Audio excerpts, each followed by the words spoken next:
like derogatory. Like some people think that that's like a derogatory term. You can have, in fact, most stories that are incredibly successful have very simple premise. When I was starting to write, getting into it, one of my biggest fears was world building. I liked characters, I liked plot, you know, but like, you know, the world seems easy, but it isn't. What's going to be important, and you can include those little things visually, but you only have so much room on the page for that word bubble. You can go down a really, really deep rabbit hole when it comes to world building, right? Because everything that you introduce opens the opportunity to think about something else.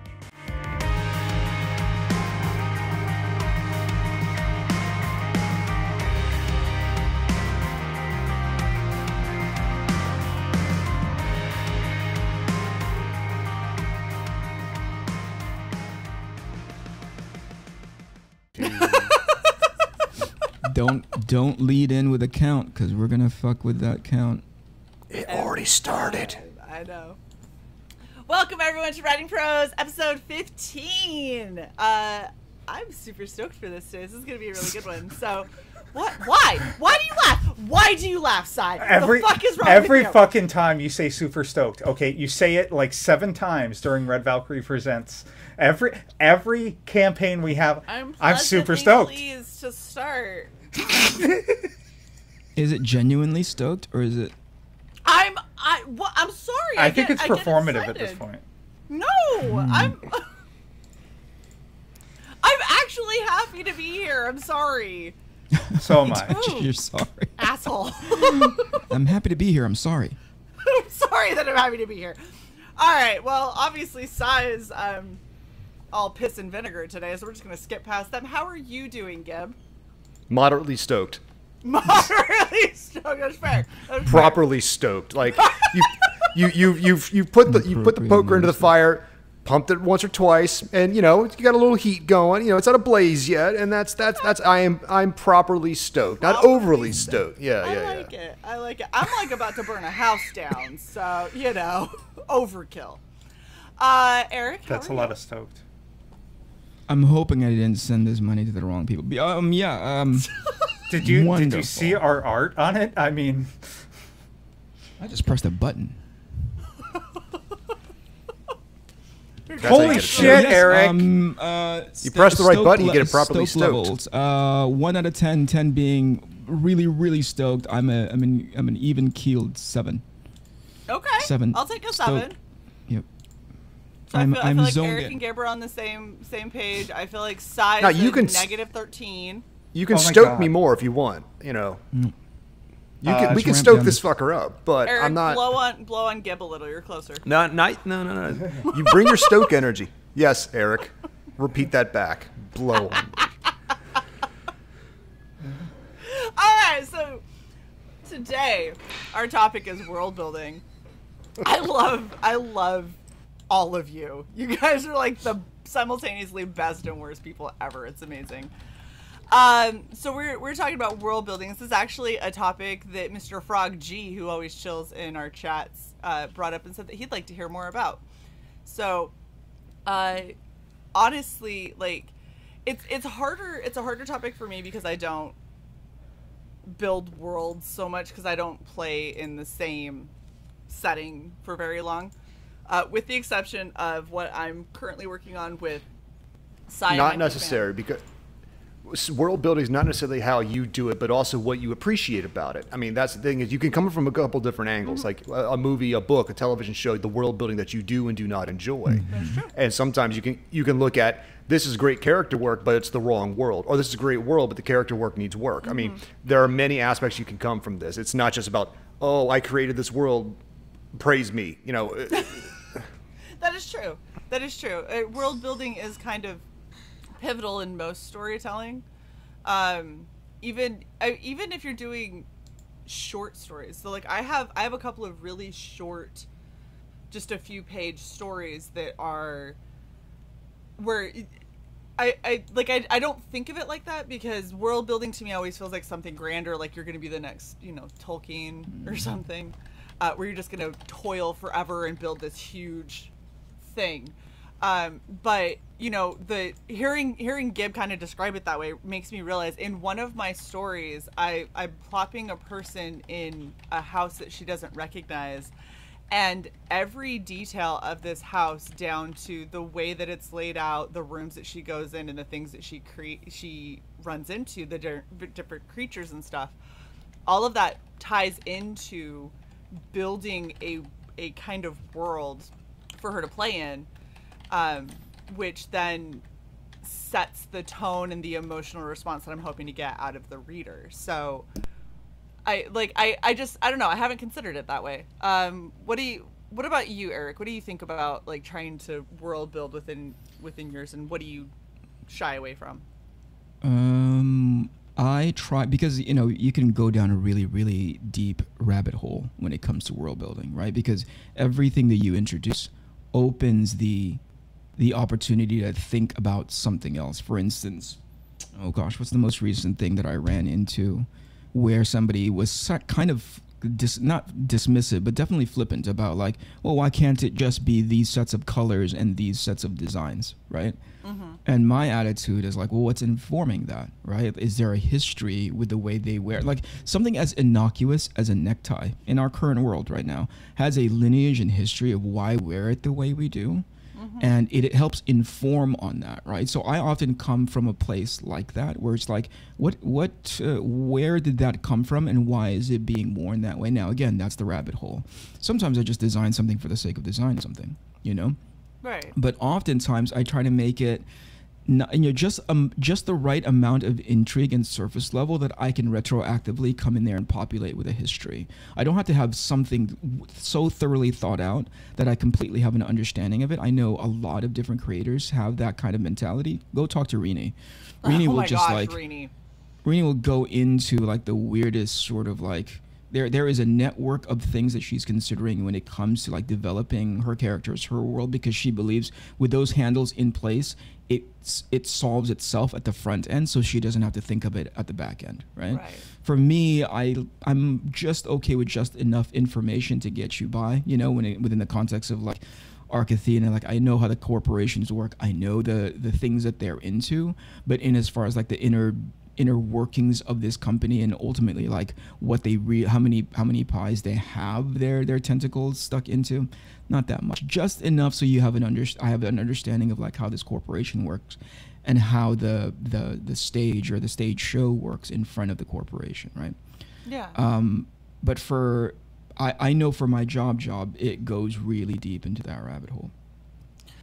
Well, and I think it kind of depends on, you know, like you were talking, Rini developed a language, like an alphabet, a language, a history, you know, various races, and each race has their own languages and their own histories and cultures. And she said it herself, it took her so long to get to a point where she was actually writing Fiendish, because she spent so many years developing the backstory and all of the rules and regulations of the world. And you know, you said something that really kind of clarified something else for me. And when people are writing a story that has unfamiliar elements, right, you're trying to introduce a new race or a different kind of setting, the thing that keeps your reader from feeling entirely alienated from this new world is a lot of those tiny little world building elements that are recognizable to them.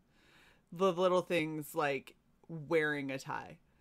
Like, it seems small and innocuous on its face, and it is as far as the overall storytelling, but considering the fact that the person who is reading this is foreign to what the world that they're reading about is, that's how you keep them tied to it, so it doesn't become just this big amorphous blob of I don't understand what is happening, you know. And it becomes something that it's like, okay, I can understand, like, this person is a professional, he has a tie. Like, that's the association we tend to make with people who wear ties. Yep. I mean, I'm really oversimplifying that, of course, but it's the little things that there's things that I do when it comes to an obvious read, because sometimes you're like, what is the perfect example? So in Battlestar Galactica, they put, like, they cut off the corners of the paper, right? And that is an added, or any sort. I don't know if it's just exclusive to paper, but you know, anything. No, that you in the typically original, find, they had like little metal thing that they called cubits. It was like credits, and they did the same thing, but on the paper, yeah. And they carried that over. You saw that in the mini series that launched the new series. Even the printouts that they were doing on their old tech dot matrix printers. Where it would join, it would come in and then go back out. So it was crazy. That's actually. Sorry, good. That was actually going to be no. I was going to say that when I was starting to write, getting into it, one of my biggest fears was world building. I liked characters, I liked plot, but right. like the world seems easy, but it isn't, because if you spend much time. That's not even proper English. If you don't spend enough time on your world building, right. then it comes across, everything you do later on sounds, oh, and then there was this, and then there was this. There's a little bit of bolt on. I'm not saying you need to have everything flora and fauna built out, but Battlestar Galactica was one of my influences and fears, because they invented new dialogue, new vernacular, a background, even down to like you just said, the octagonal paper, the way it was shaped, their books, even like their picture frames, everything. There's something about that octagonal shape. It was inherent to their culture. So if you're trying to create a world like, apart from our own, that there's that fear of what's the religion, what's the background, what is the cultural implications, what are this, and what you don't want to do is go the complete opposite route. And I hate to be as shitty about it, but classic Star Trek, the Klingons are all blank. Every Klingon across this entire planet is a warlike guy who's going to act like this. Every Romulan is going to act like this. Every blank. So then you broad brush a culture by saying they're all this way. Well, that's very shitty, because on our planet we have a bajillion different cultures and they all don't act the same way. But do you have the mental fortitude to craft infinite amount of cultures across an infinite amount of planets, across an infinite amount of worlds?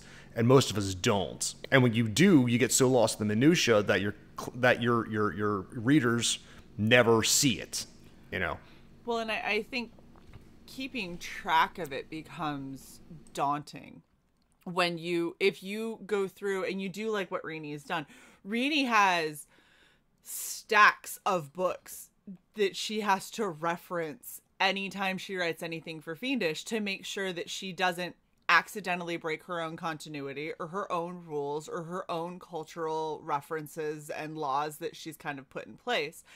And for her, that works, because if you pay attention to her personality and the kind of creator that she tends to be, she is very much like what we were talking about before with Eric's wife, where he was saying that, she just has like a million interests and delves into all of these. Rini is very much that kind of personality. She likes to draw. She likes pyrography. She likes world building. She likes language. She likes all of these different aspects of a creative mindset. And so for somebody like her, building something huge really just kind of means that she has multiple areas that she can play in. And it's less daunting and more necessary for her to feel like she needs that to be able to move a story forward. Whereas, as much as I have varying interests, when I get into an interest, I'm usually laser focused on it. And I'll, like painting, for example, I really, really love painting. I'm having a very hard time finding time to do other things like sketching or clay or anything like that. I want to do painting, but I want to do painting in every possible format that I can. So now I'm over here going, let me paint up skate decks. Let me paint up Rubik's Cubes. Let me paint up printed canvases of paintings I've already done, but now I'm going to change them. Like I want to get into that world, but it's all still very narrowly focused on painting. And I think that's just, it's a difference in personality. So for somebody like me looking at like building out this whole huge world, I was very proud of myself that I built out a backstory for how the Bathory could realistically end up where it is. And I was like, done. I was like, no more. That's it. That was the whole world building was that. I'm good. I will figure it out as I write it. Because if I keep going, I'm going to have a set of laws, and I know me, I'm going to break them. I am absolutely going to break them because I'm going to forget. There is a level of consistency you have to have within it. Like I've got countless notebooks of my own kind of like backstories for my various book projects. That being said, you can drive yourself mad doing it. Because a neat world or a neat magic mechanic or whatever your flavor of nerd happens to be is cool, but that's not a story. It is just a setting. It's the window and you have to make sure that your characters have to reflect that setting. You know, when I started with Technomancer, what I was afraid of was like setting it, you know, 200, like roughly 200 years in the future from now, approximately. And well, mad God, mankind would advance so far, or technology would change. Like, do I have the wherewithal to create a new vernacular, create a new slang, create a new pop culture? And I said, I do not. So how do I cheat? And because I knew in my first book, I just don't have those skill sets yet. So how do I cheat? And I found a workaround within the story to like go around a lot of that. You know, people have been recycling old stuff because there is no new stuff because there are diminished souls, spark of creativity. You know, so if people have less soul, like literally, like if they're operating at 3% soul, you're not creating new things. There's no divine inspiration, as it's so to speak. So that was my workaround to give myself time to flesh out my world. So if people are constantly regurgitating old things, like, oh, then that means old CDs and bootleg like vinyl albums will become valuable. Oh my God. And then that started building a new thing. And then I started creating my world based off that one thing. Give yourself a chance to explore. Give yourself a chance, because even if you're like looking for a workaround, you might have just given yourself a new story angle that you never considered.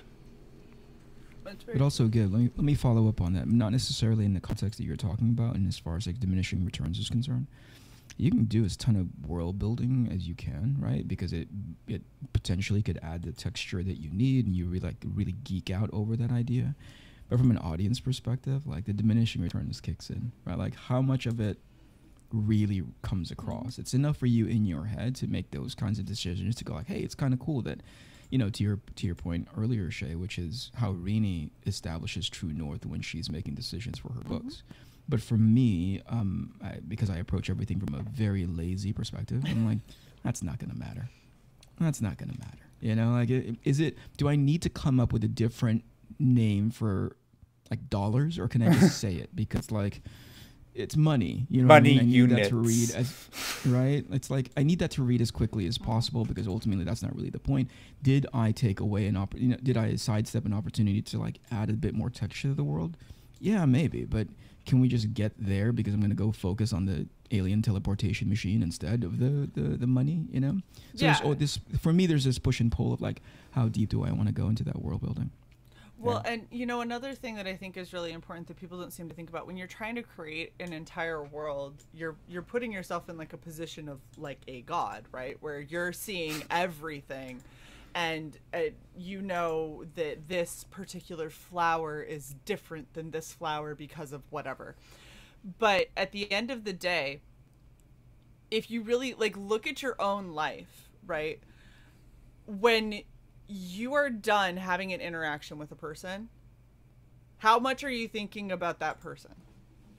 Right? Or are you going on with your life and you're going into other things? So does it really matter what this person over here is doing? It only matters if they're a character that we're going to follow. If these are all characters that we're going to follow throughout time, then it might matter. But you also have like, okay, if this is, let's say this is centered on one person, it actually can give you a really, really fun opportunity to play into that. Because how many times do you think you know a friend, but they're like, well, I mean, we talk and like we're acquaintances, you know, I know certain things about them, but you don't actually know what their day-to-day looks like. You don't know what their living arrangements look like. You don't know like how, you know, they pump their gas, like all that stuff is it, because it doesn't matter.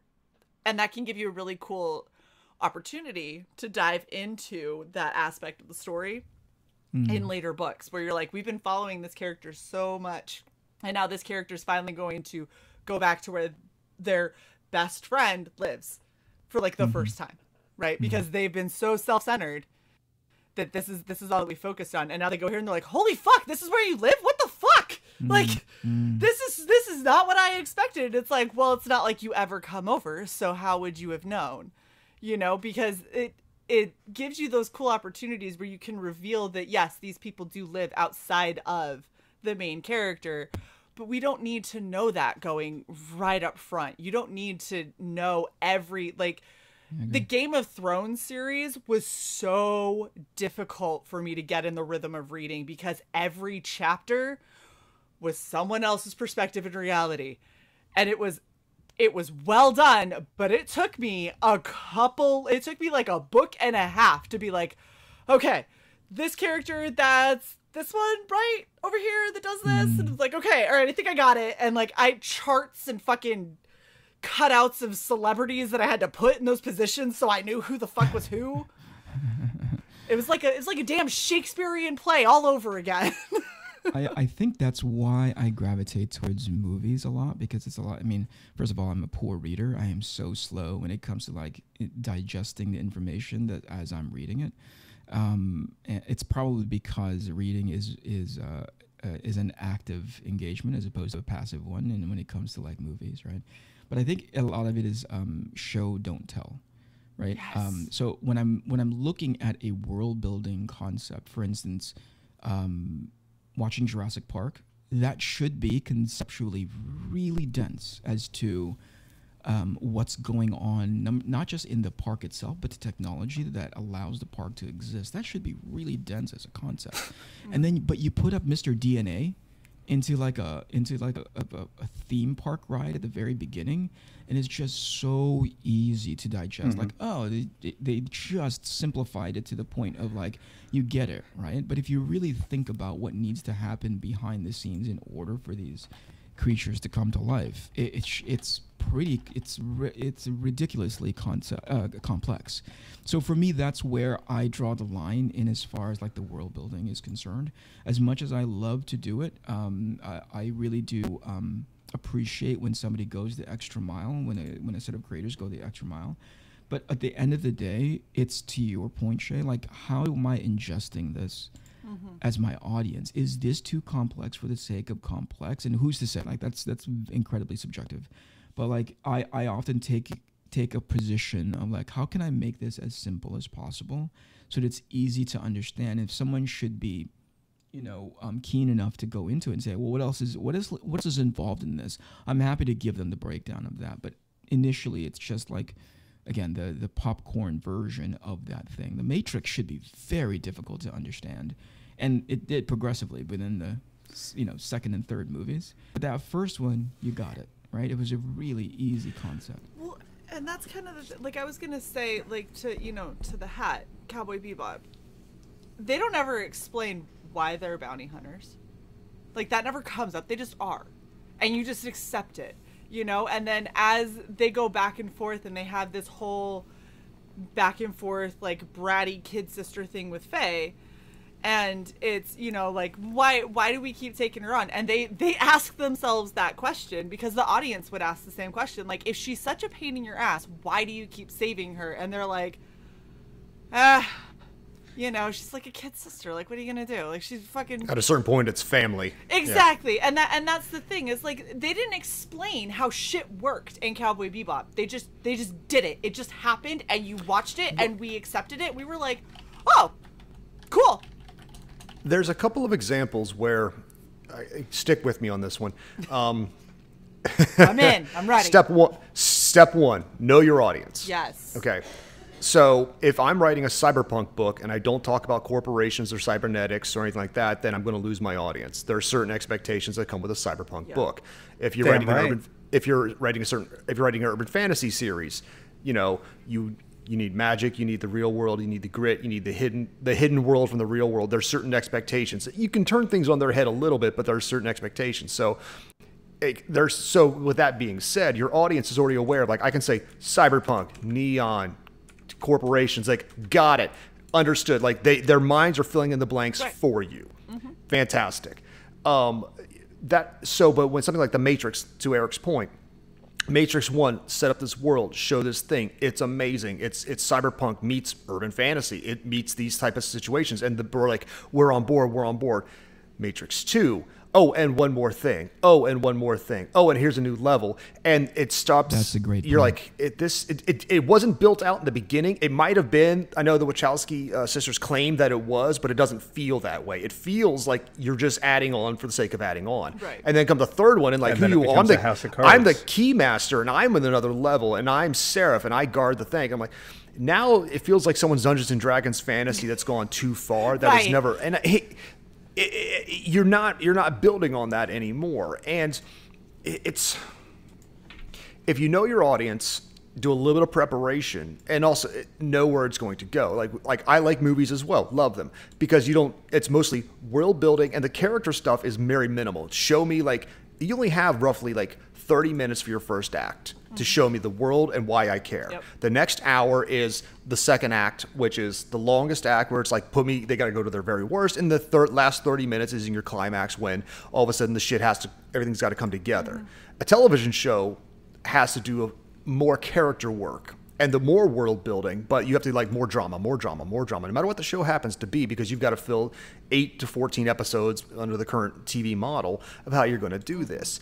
And you have to focus, you have to balance that world building on top. But if you keep adding on to the world, it feels false, such as the new Star Wars stuff. Right. I don't need to know about, this is a me thing, I don't need to know how the engines work. They've never talked about fuel ever. The engines just work. They go to hyperdrive. I don't need to know about war profiteers. Of course someone's making the ships, but now you're bringing in this element that was never introduced before to make a political point. Yeah. And it's fantastic, but that'd been great in Star Trek, but not Star Wars. And you keep adding these new things that, like, now you're just diminishing you're adding to world building that's actually, it only tickles the nethers of like a percentage of your fans, when the rest of us are like, it's never existed before. Now you're foot stomping it. Right, exactly. And it's slowing the story like, down. Suddenly it makes such a huge difference when at no point in time has it ever been addressed. Has anyone ever asked the question or given a fuck? No one cares.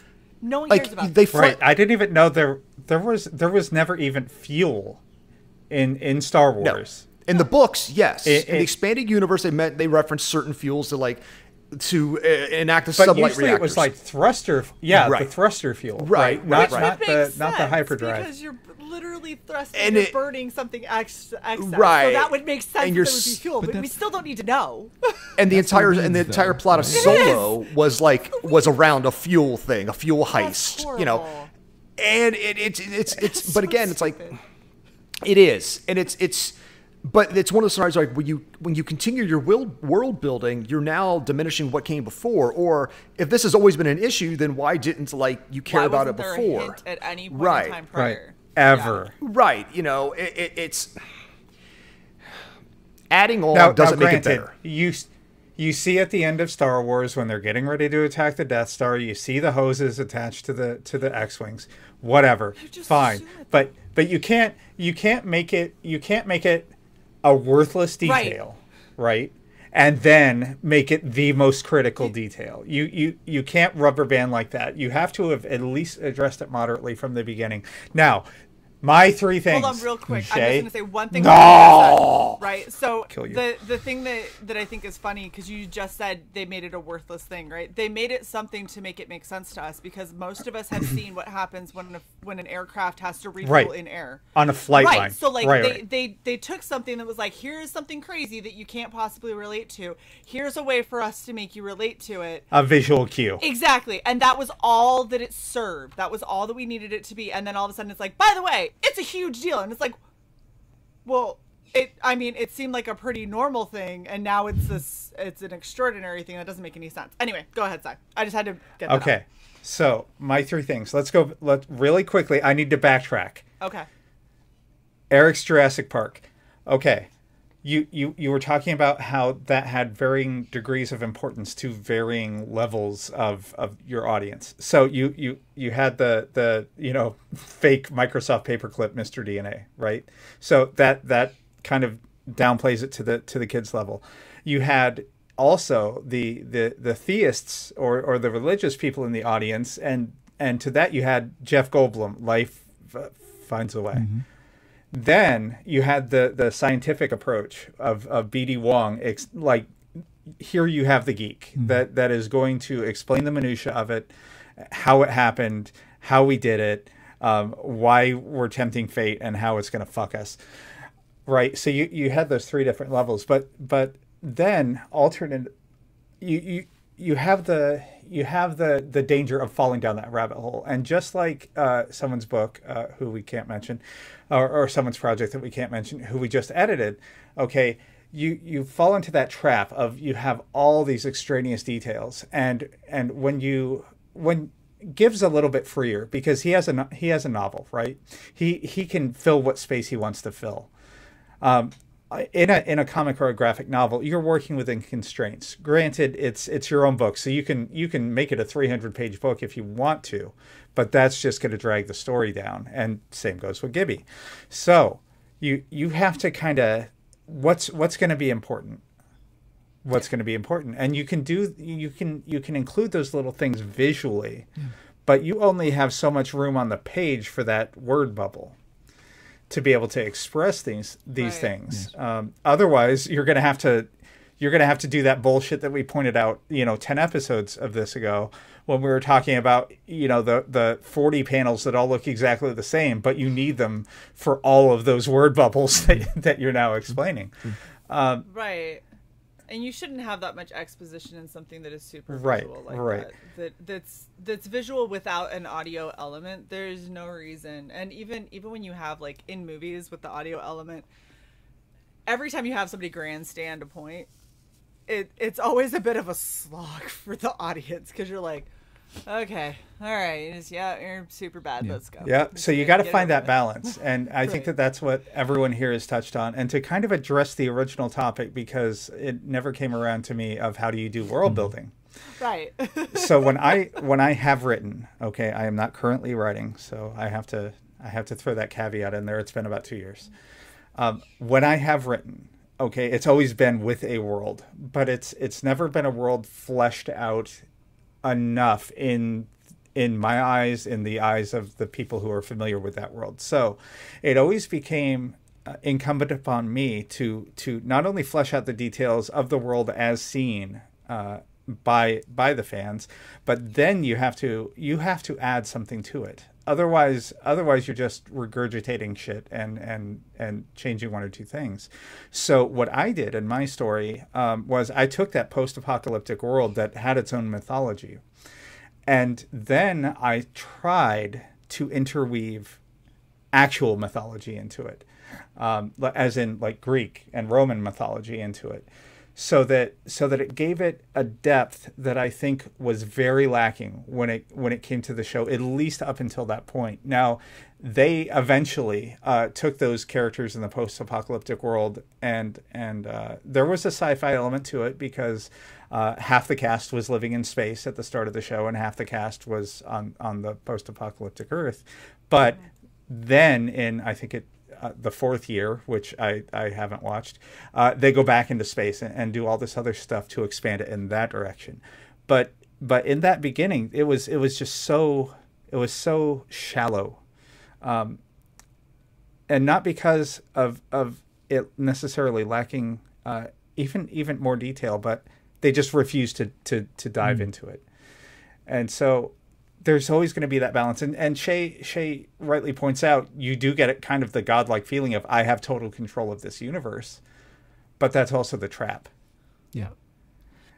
Well, and it's funny that the way that you had said that, where you're like, I put actual mythology into it. That's a really good way to help flesh out your world. And again, it's hearkening back to something that is somewhat familiar. Most of us in school learned about various mythologies like Greek and Roman and all that kind of stuff. And so being able to take elements of that are historically relevant to the person who's reading it and put it into a story, especially a futuristic story like what you were writing for, it kind of helps flesh it out. And specifically with the 100, the fact that they were so advanced and then they go down onto Earth and there's people that are still there despite what they had thought. Despite a nuclear apocalypse, yeah.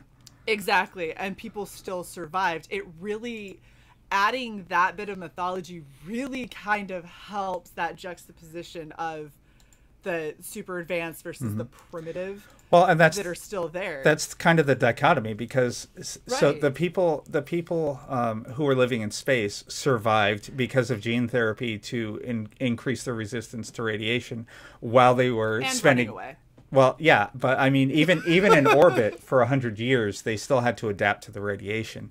Now, Right. the people on the ground also had to adapt to the radiation, whether it be through natural selection or through the intervention of someone who came from space almost immediately and went to the ground and started the gene therapy for those people, and it slowly spread. But it's funny that you have two different explanations for that. So the space people, it's all going to be about the science, and the science saved us. The people on the ground created this whole mythology about the chosen people, and it was those people who got the gene therapy. Not that they understood that, but that those chosen few who lived by these edicts and decrees were going to be saved from the fire. So it's. Well, and it to me, it seems like especially hearing you describe it like that seems like such a massive miss for the main writers and production team to have missed the opportunity to draw those same kinds of parallels as like what it was like when you were talking about Greek or Roman gods, where you're talking about, Aphrodite and all of these, like, you got Hades, you got all of the what were the big ones? So Zeus? the way I Anyway. wrote my story, I deepened the mythology, and instead of being the two kind of pinnacle of mythological beings in that universe, which were Hera and Wanheda, which was the commander and then the commander of death, I expanded it and I think one was Athena. Again, I haven't touched this in 2 years. One was Athena, and the other was... what was the one of knowledge? Athena was the hunt. This is going to kill me. Kill me. I have not read any mythology Athena for was 2 years. knowledge. Artemis I was know, hunt. it's been so long. Those were the two. So I took those two, and the way I interwove it was that the gods were dying, and so and leaving that realm. So each of the gods invested a part of their power into those two who were staying. So in Athena, you also had some of Zeus's power and aspect and things like that. So you can get so deep into these things that you get lost, and that kind of happened with my story, and then you end up in that corner. So yeah, world building is you have to do it, but it's its own trap. And also, I believe how important it is, but ultimately, like, it's got to be about that story, right? It does. If your entire story is about just the world building part of it, and I've seen movies like this where I'm like, yeah, that's all of that is fascinating to me, but I don't care about your character. Yeah. I mean, that's kind of like Avatar. Yeah, Avatar was so much more focused on, like, this is the world, and then all of a sudden it's like, by the way, these are the people, and you're like, I don't really care. I'm going to politely disagree on that one. That's a me thing, because it's so easy to. My son was asking, like, why do people dunk on Avatar? Because it made $3 billion, son. That's why. It's like it's a well told story that's been trod 1,000 times, Yeah. and it was gorgeous. Well, but it was one of those like. I enjoyed Avatar. I liked it. I'm not dunking on it, but I'm an unabashed fan. I enjoyed it. What I'm saying is, if you sit back and look at Avatar, right, and you actually look at the story that was being told, to me, Sure. the emphasis was more on this is the world, these are the people, this is the coolness of it, than it was. It is. By the way, this is the bad guy who's trying to destroy it. This is the guy who's changed his mind and is going to fix it. Like, that felt like such a quick, like, guys, we've been showing this world for like an hour and we haven't really done anything, and they're like, real quick, just do this, it'll be fine. Well, yes, and I mean, I know exactly where you're going with this, and it comes from a different perspective. Yeah. Meaning, like, for some people, when they talk about George Lucas, like the prequels specifically, they were more like less about a story, more about a tech demo about what you can do in movies now with the advancements of CGI. and the images of speed and how you can like move a camera around and blah blah blah blah blah. Avatar's the same way. What's his name's escaping me? Cameron. Thank you.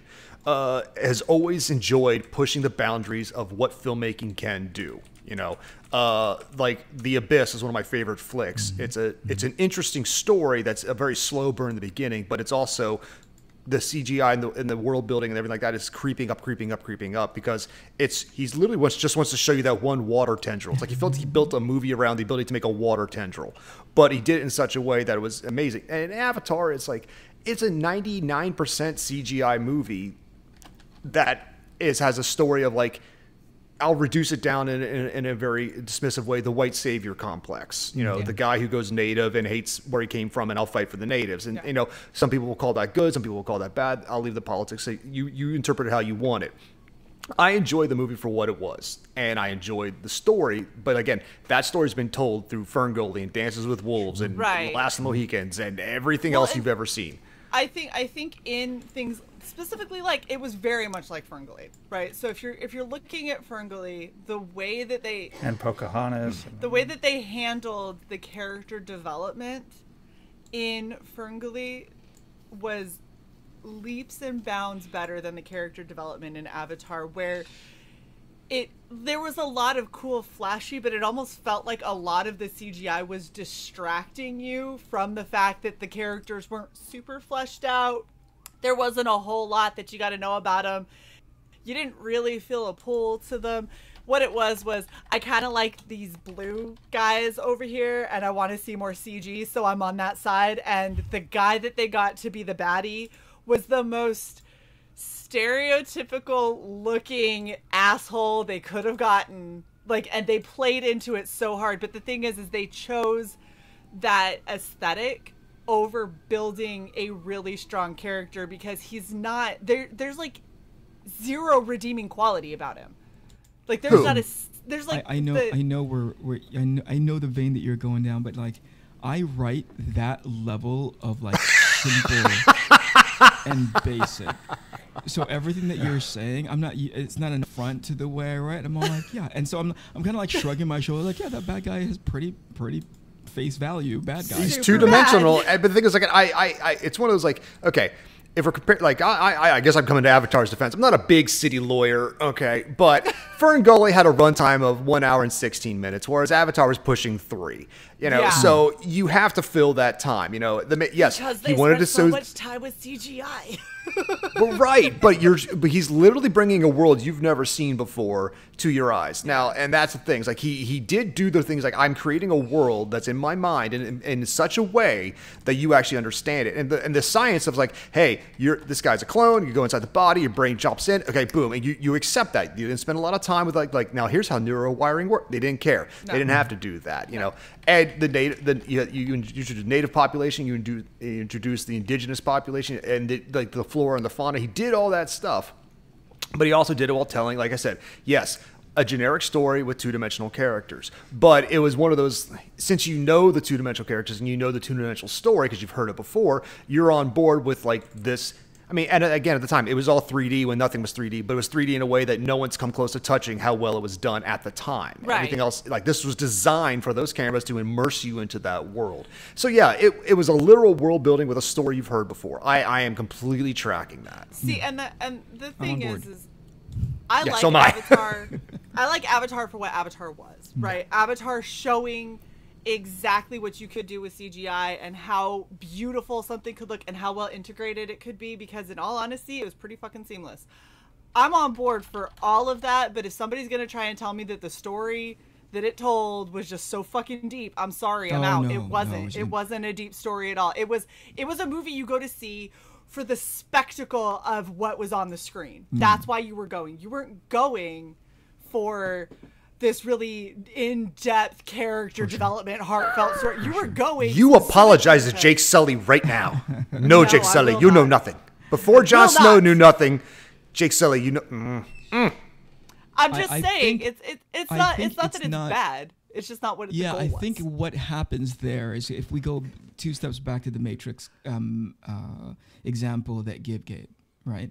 Which is it did just like it's Matrix 1 all over again. Really simple concept, right? You get the handles on it and you say, great, I understand what that world is.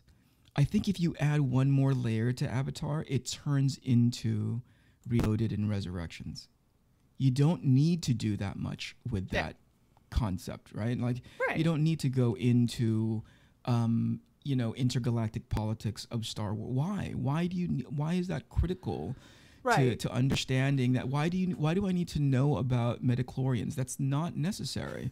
You kind of, it's kind of concept breaking in its simplicity. There's a kid, he's a farm boy. He basically does Beauty and the Beast. He wants adventure in the great space somewhere, and he gets it.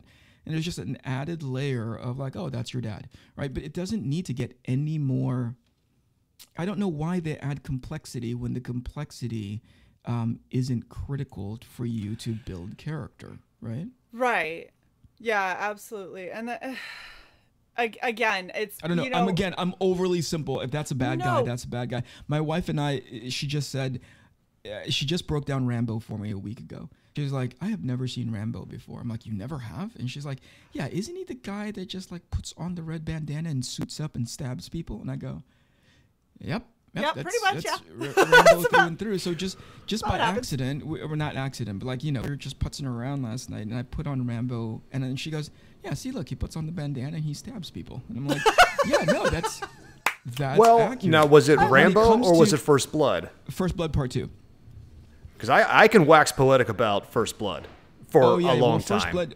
First Blood is an amazing movie. Altogether. Yes. Yeah, First Blood is something else altogether. It's like saying, Alien and Aliens, right? Like those are 100%. Yep. Right. So I think when we were watching First Blood 2, I was like, oh yeah, this is pretty simple, and the bad guy is just a bad guy.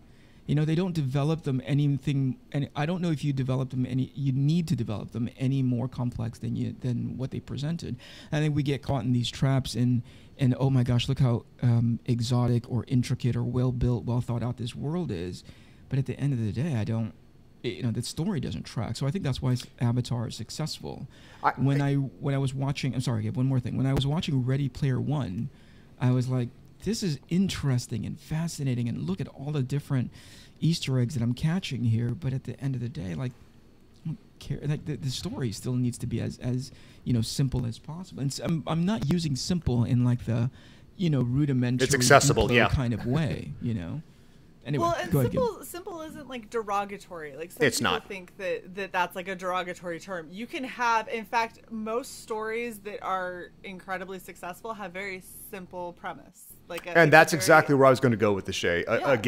Again, stick with me on my hypothesis here, my theory. Okay. When things like way back when on one of the old writing prose and back in the day, I forget who it was. When times are good, people look for complex stories. When times are complex, they look for simple stories because it's inverted to whatever's going on in national crisis, politics, world events. Because it doesn't matter. Escapism, yeah. Right. So when you look at something like, sometimes we bunch of us creative types and people who enjoy creative types turn into little Holden Caulfields. And these guys are phony and I'm so real, and the people who this is why midichlorians matter and why space fuel matters, and because they can't accept it because if the masses like this, it's basic and therefore it's beneath me. RoboCop is one of the greatest movie stories ever told, and it is basic as fuck. Okay. The villain is a villain. That guy was dead. They brought him back. The guy from the 70s show, Clarence Boddicker, he's a dick. Was Clarence Boddicker touched as a child? Was he hurt? Did he have a bad upbringing?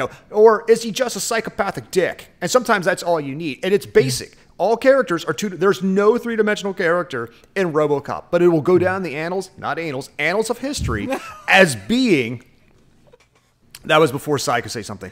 It will go down as being one of Verhoeven's masterpieces, as it showed, economic capitalistic growth against a media empire versus this, and you need someone who's I go by 3 commandments. That's it, and I shoot anybody in the face who doesn't follow these 3. And it's gorgeous and it's amazing. And every time you try to remake it with complexity and depth and nuance, you lose the simplicity of that story. There's certain reason, like the stories of Gilgamesh and the Greek mythologies and the Rome and the like the stories of South America, like these simple stories and parables are transcend thousands and thousands of years because of their simplicity, and we're afraid to be simple. We're afraid that, like, if I don't make mine something, how do I one up the story I just watched? How do I make a better Matrix? How do I make a better Batman? How do I, like, then I'll just make it more depth, more creative. And like sometimes you don't need that. Sometimes you just need a good person doing good things and a bad person bad things, and put them in against each other. And by the way, that's not for the lack of knowing how to do it. I think a lot of people bomb on you. Not you, but like they bomb on me, let's say. Like if they go like, that's a really two-dimensional character, villain, whatever it is. Like Thanos is well developed, but then you don't have to have Thanos all the time. Right. You know, you don't have to have like to Gibbs' point, Clarence Boddicker just shot people in the hand, and you know, like you knew why he was the bad guy, and the reason why Clarence works is you contextualize him to like being a jerk overall. But the thing that he did that made you want him dead was because he vandalized the hell out of your main protagonist. That was a really simple lever that they pulled. And oftentimes when they develop these quote unquote, you know, two-dimensional villains, it's because it's so distanced from your main character. Right? Yeah, I get it. They're murderers and they blew a building, and I get why that's bad. But in RoboCop, the reason why it works so well as a mechanism is because it was personal, right? And I think that's one of the key things that, you know, when they say like, oh, that's a really, really super simple villain, it's because, you know, or that's two-dimensional. It's because you don't make it easy to understand from an emotional level. Right. And there's this most recent thing that I just watched with, it's Ryan Gosling and Chris Evans fighting each other on Netflix. The Gray Man. I haven't watched it yet. Is it any good? It's good. I mean, if it came out in like late 80s, it'd be gangbusters, you know. And they have such great chemistry with each other. Right. Each character fulfills a very specific sort of like plot device, but also you just have enough understanding of them. But I know why people bomb on it. It's because they try to interject it like a level of complexity that it doesn't need. It doesn't need all that much complexity, you know. Well, and go ahead, Shae. Go ahead. I was gonna say, I think the issue that I have when people have two-dimensional villains, I don't have a problem with a person being bad just because they're bad, right? There's a lot of people that are just fucking evil in the world, and I can wrap my mind around that to some extent, you know. And the problem that I have is when you have somebody who was seen as kind of neutral, and they've got this, you know, following of people who seem rather normal. So like if we go back to Avatar, in the very beginning, the main commander dude who ends up leading the charge against Avatar, he didn't seem really any which way. He seemed like he was in charge, and that was kind of it, right? And he has an entire group of military behind him because he's in charge. Got you. Cool. He took such a hard fucking turn into irrationally evil without any explanation, and all of those people just followed. And as someone in the military, I have an extreme issue with that, because I'm like, first off, y'all took the same fucking oath. I guarantee they did not change that shit that I was told to do so by a commanding officer is not a cover for you doing something that is truly heinous. I was just following orders was the Nuremberg trials. We know you cannot follow an illegal order. Exactly. And then you want me to swallow the pill that this guy is just, he went from being pretty neutral to fucking off of his rocker, and all these people just went with him because he said so. I can't. That is such a break of reality. That's the irony in, like, because you still using Avatar and using Cameron's other work that I referenced earlier was The Abyss. Michael Biehn of Aliens fame, and he was Johnny Ringo in Tombstone. When he played the one of the Navy SEALs, I think it was Lieutenant Commander Coffey in The Abyss, who slowly started becoming the villain. He started normal in the beginning, but you saw these moments because he's going through that deep compression. He starts cutting himself in these scenes, and he's in the back of the room, and you saw the slow build that when he made his turn, it made sense. But Right, it's from the same director. Right.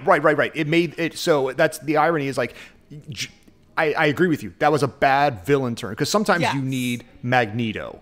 Sometimes you need the Joker. And a talented hand knows which hand goes to where.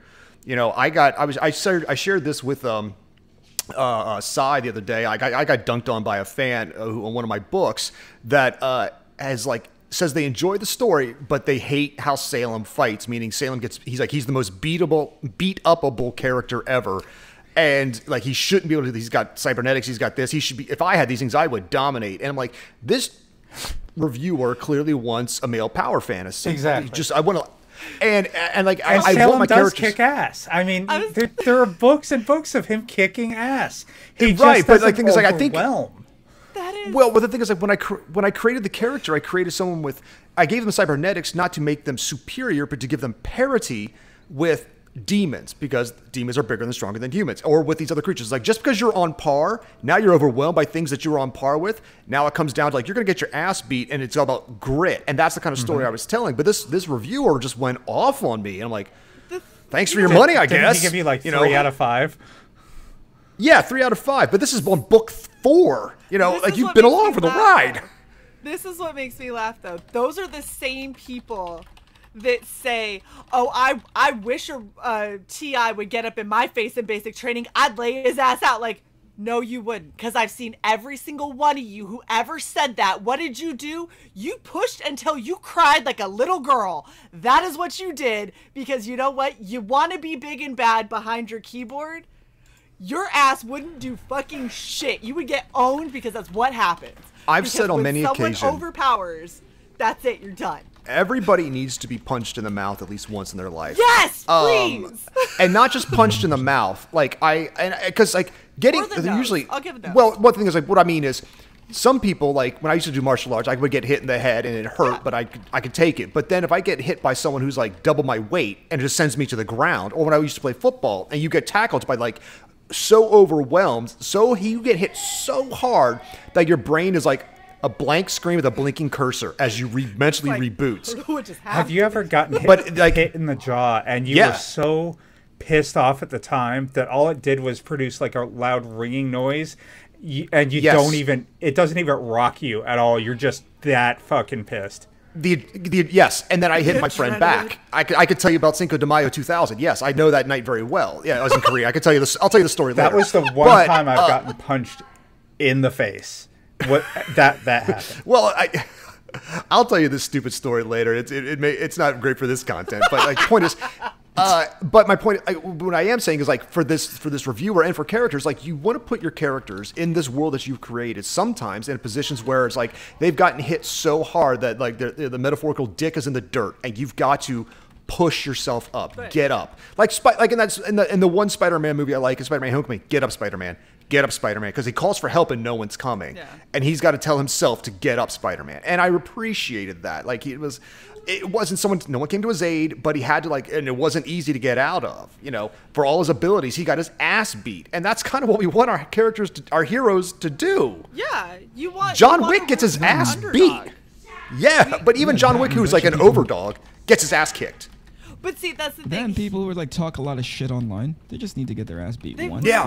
I don't think you should. I don't think you should talk like that, because there's plenty of times. This is a complete aside. There's plenty of times wow, you talk a lot of crap. I bet you've never been punched in the before. In the neck? You've never been confronted. Why would you aim for the neck? person. Oh my god, the throat maybe.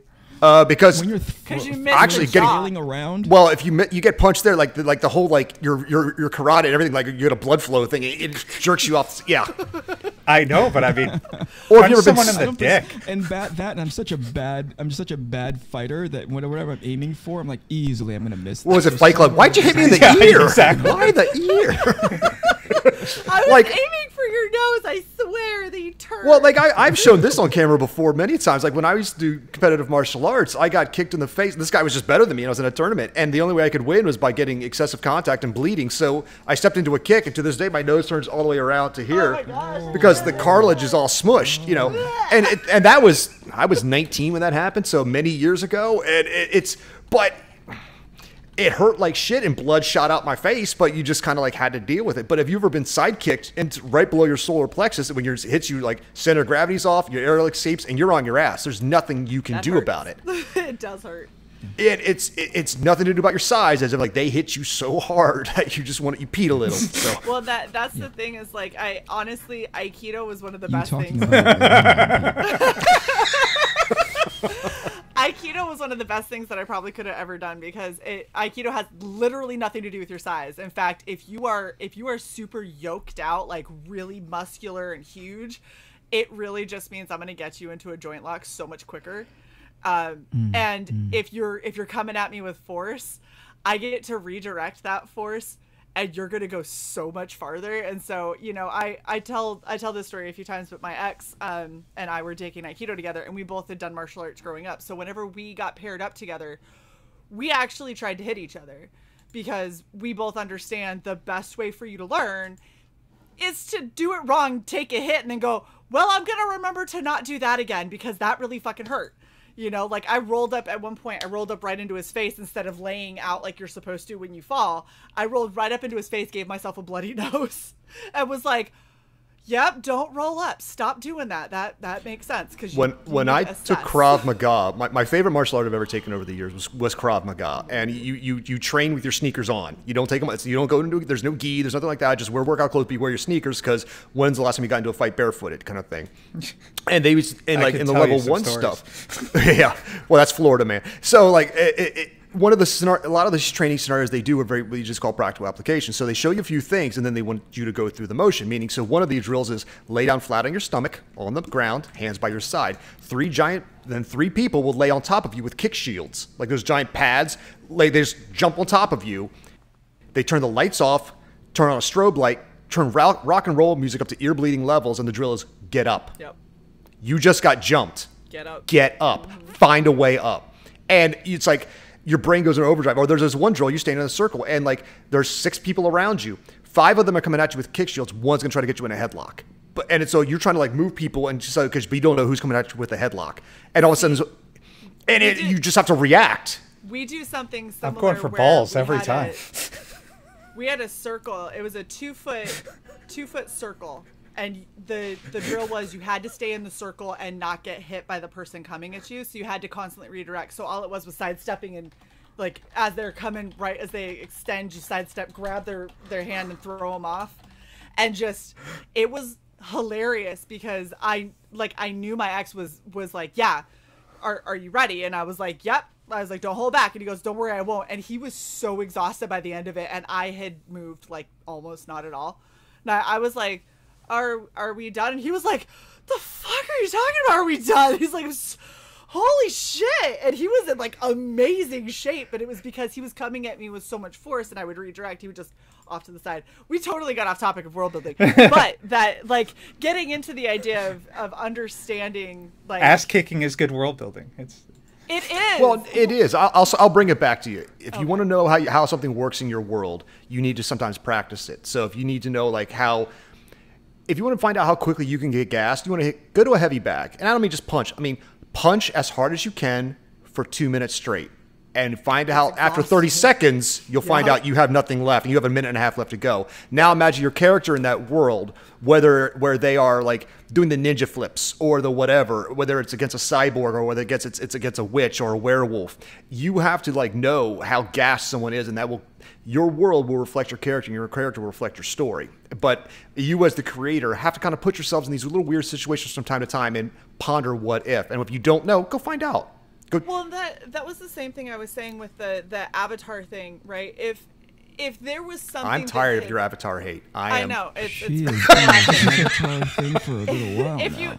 If you were going to talk about this commander was incredibly charismatic and a lot of people really, liked and admired him. Well, in the beginning, you kind of did like him because he was like, look, son, follow my lead, get the information I need. I'll get I your will legs make back. sure you get your legs back, and that's a You promise. will walk Yeah. again.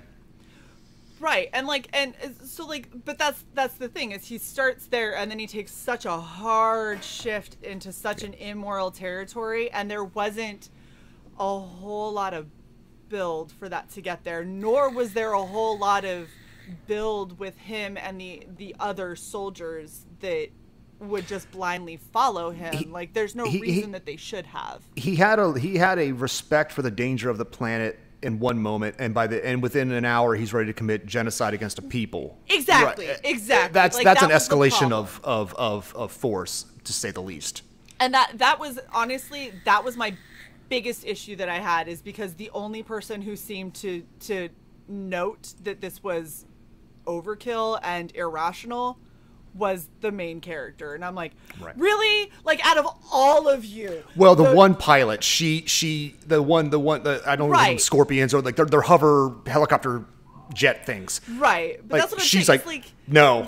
There were thousands of them. And there was two people. I'm like, I have a hard time buying that. I really do. Especially because those two people were a hell of a lot more charismatic than he was. You would think people would have, seeing somebody like that step up, other people would have joined in, and that's not what Speaking ended up of happening. world building in movies, and apropos of nothing, I saw the trailer for the new Dungeons and Dragons movie. That's either going to be genius or crap, and I Or can't horrible. tell. And I'm on Yeah. board for both. I haven't seen it. because I Is it saw bad? that trailer, and no, it's amazingly bad. It's not bad. It's good, but is it kitschy? Is it awesome? Is it somewhere in Which one? between? I'm sorry. Dungeons and The new Dragons. Dungeons and Dragons. Oh. When this is over, we should all just watch it. Yes, I You love know, this we idea. could So, always put but it on before the we do that, we screen got- and watch it now and Well, cut it out. No, let's No, not get struck. we're not How about doing we that. just do our questions? I like and then that. That's because a better idea. we've passed an Oh hour. shit, have we? Yes, we are. It feels like 15 Yeah, oh, minutes. what? Where was I? I know it always does. You were ticking on your keyboard. Oh well, it's Eric's fault. I Ricky blame Tikki Eric. Tavi. All right, In a good way. hey, Cy, pick a number between 1 and 78. I already picked 13. 13. Shit. All right, fair enough. Between 1 and If 78. you already picked. I already struck out the number. Yeah, you already picked 13. Pick a new one. 58. 58. Let's see if that was taken yet. I don't think it was. All right. Shae knows why. Okay. The opposite of 85, Jackhole. Oh. I'm like, the fuck is 58? Would you rather Jackal. never be able to lie or never be able to tell when someone's lying to you? Never be able to lie. Why? Because I believe in honesty. And I literally strive in every interaction I have to be as honest as possible. Now, there are certain times... This is true, and it causes Cy to be in a lot of trouble. Right, there sometimes. there are certain I times that I have There's a lot of to be honesty. diplomatic or to couch that in a certain light. And you often do. I'm always impressed by that. So. But I will if someone tells me just give it to, well, forgive the pun, give it to me straight. I mean, I both barrels. I mean, if you can handle my straight talk, then that's what you'll receive from me every time. I accept that. That's fair. Eric, I like that. between 1 and 78. 11. All right. Scroll back up here. Did anyone All pick right. 69 yet? Would you rather have a head the size of a tennis ball or the size of a watermelon?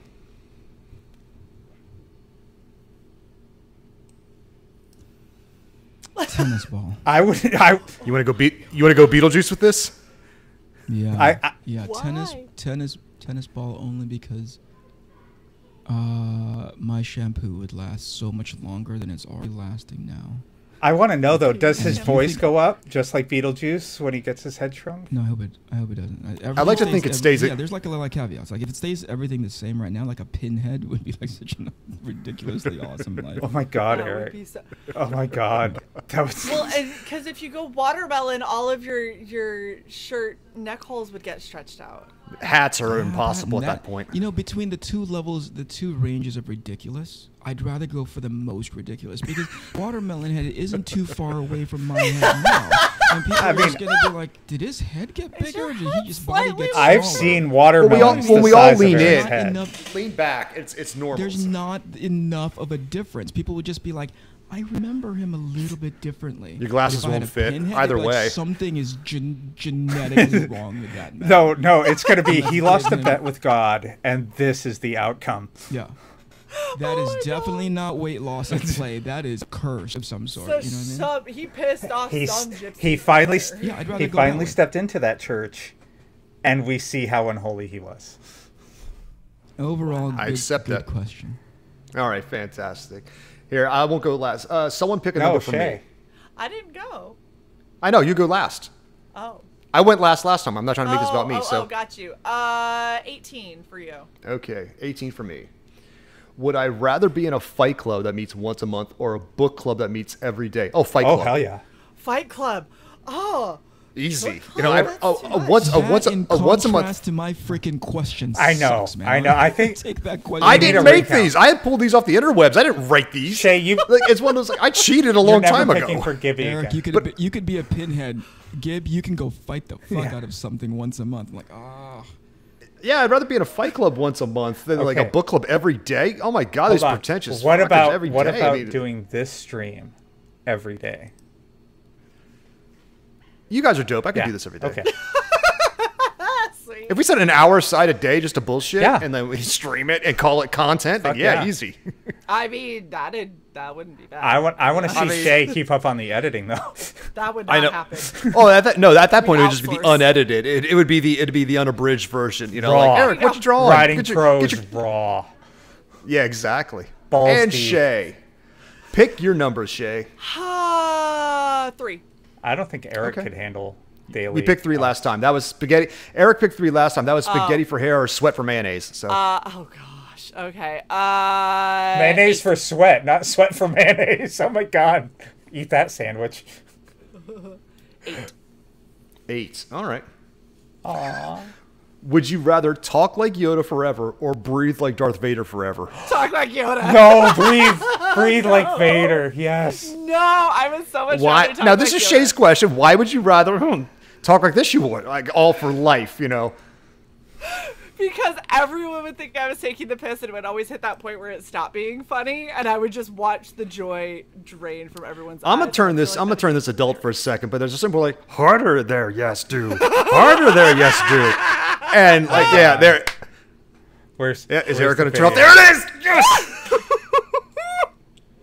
Oh, Sai, I know what you're doing. Good. Sai has a clip. Oh my god. I have Eric, to upload you have it. to It's come not back on for there. this. Deeper you must go. Yes. Yes.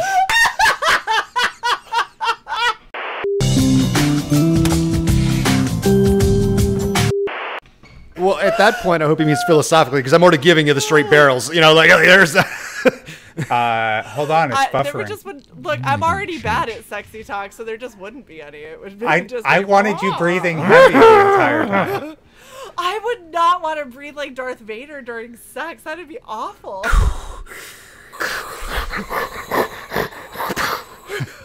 Well, Okay, Shae, send us out, and then I will play this video because I don't think we need this on Writing Prose.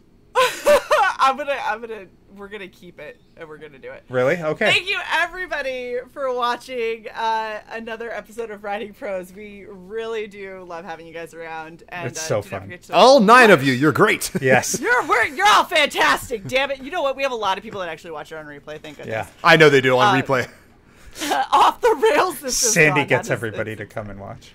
She does. Yeah. Sandy brings everybody back. Sandy's dope. Again, she is. massive shout out to Sandy freaking Butcher. Go buy her Everybody- shit. She's been an amazing supporter. Go get Singularian. I did. You definitely should. It is a beautiful book, and it's massive. Holy cow, that thing is Oh yeah, huge. she's constantly putting new stuff every month. It's her Patreon. That's she's a machine. So Yes, definitely. Go give Sandy your love and support. Make sure that you support these amazing gentlemen on the bottom row. Mr. Eric Canete with Arcathena. Make sure that you go out and get GIBBY'S books. We've got, where is it? Oh no. Mine's right It's next off to me. the side. I don't even have a copy yet. That doesn't help me. Go get GIBBY'S new book. I wish that I could find The it. Cape is a Lie. The Ballad of Kevin available now. There it is. There it is. Ha! I found it. Go Yay! get it. Definitely make sure that you get in on this. It's brand new series. plus all of Gibbs' backlog, which is very much worth it. And yeah, go check out Red Valkyrie merch store and all that fun stuff. Yes. We will see you guys next time. Bye. Bye. Head turn and cough, you must.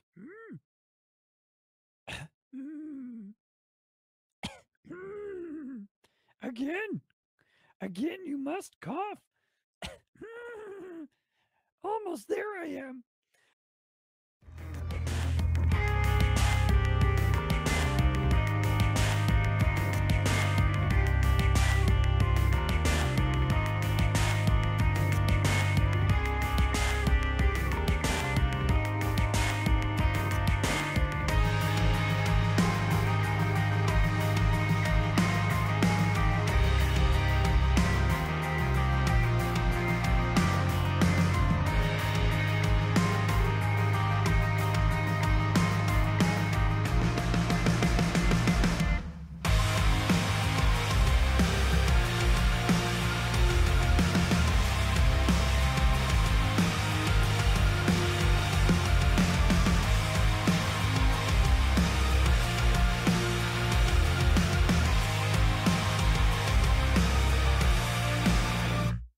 Thanks for joining us for another episode of Writing Prose.